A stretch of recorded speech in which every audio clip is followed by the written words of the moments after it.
जय श्री राम दोस्तों आज हम इस वीडियो के माध्यम से बात करने वाले हैं रमा एकादशी 2023। रमा एकादशी व्रत कब है, जाने सही तारीख, पूजा का शुभ मुहूर्त, पूजा विधि या व्रत का प्राण का समय, व्रत क्यों रखी जाती है। कथा। रमा एकादशी का व्रत रखने से व्यक्ति को सभी पापों से मुक्ति मिलती है और मोक्ष की प्राप्ति होती है। यही कारण है कि पति और पत्नी दोनों साथ मिलकर रमा एकादशी का व्रत रखते हैं। रमा एकादशी का कार्तिक मास की कृष्ण पक्ष की एकादशी को पड़ती है।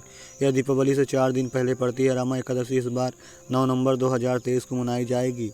रमा एकादशी की सही तिथि। कार्तिक मास में कृष्ण पक्ष की रमा एकादशी तिथि की शुरुआत 8 नवंबर 2023 की सुबह 8:23 से शुरू हो रही है। अगले दिन 9 नवंबर 2023 को सुबह 10:41 पर इसका समापन होगा।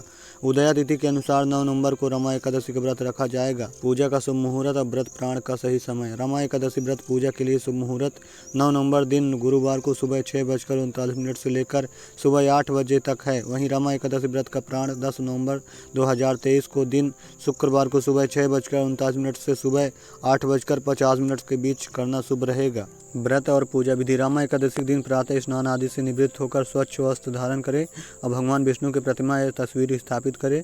प्रतिमा के सामने बैठकर व्रत का संकल्प लें। इसके बाद भगवान विष्णु की पूजा विधि विधान से करें। भगवान विष्णु को पंचामृत से स्नान कराएं। फिर वामन देव को पुष्प, धूप, दीप, नैवेद्य आदि अर्पित करें। विष्णु सहस्त्र नाम का जाप करें। भगवान विष्णु की कथा सुने। इसके साथ ही द्वादशी के दिन ब्राह्मणों को भोजन कराकर और दान देकर आशीर्वाद प्राप्त करें। रमा एकादशी व्रत की कथा। पुराणों के अनुसार मुचुकुंद नाम का एक प्रतापी राजा था। उनकी एक पुत्र थी जिसका नाम चंद्रभागा था। पिता मुचुकुंद ने अपनी बेटी चंद्रभागा की शादी राजा चंद्रसेन के बेटे शोभन से करा दिया। राजकुमार शोभन की एक आदत थी कि वो एक भी समय बिना खाए नहीं रहता था। इसी बीच शोभन एक बार कार्तिक महीने में अपनी पत्नी के साथ ससुराल आया। उस दिन रमा एकादशी का व्रत भी था।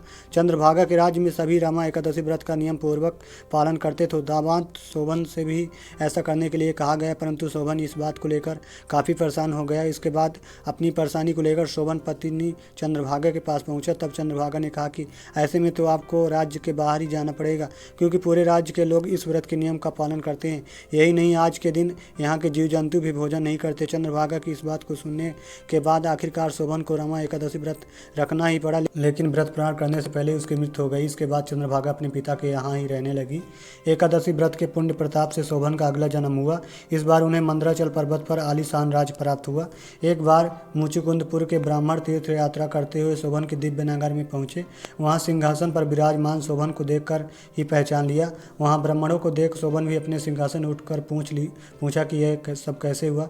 इसके बाद तीर्थ यात्रा से लौटने के बाद ब्राह्मणों ने चंद्रभागा को पूरी बात बताई। चंद्रभागा बेहद खुश हुई और पति के पास जाने के लिए व्याकुल हो गई। इसके बाद वह बाम ऋषि के आश्रम पहुंची, फिर मंदराचल पर्वत पर गई और पति शोभन के पास पहुंच गई।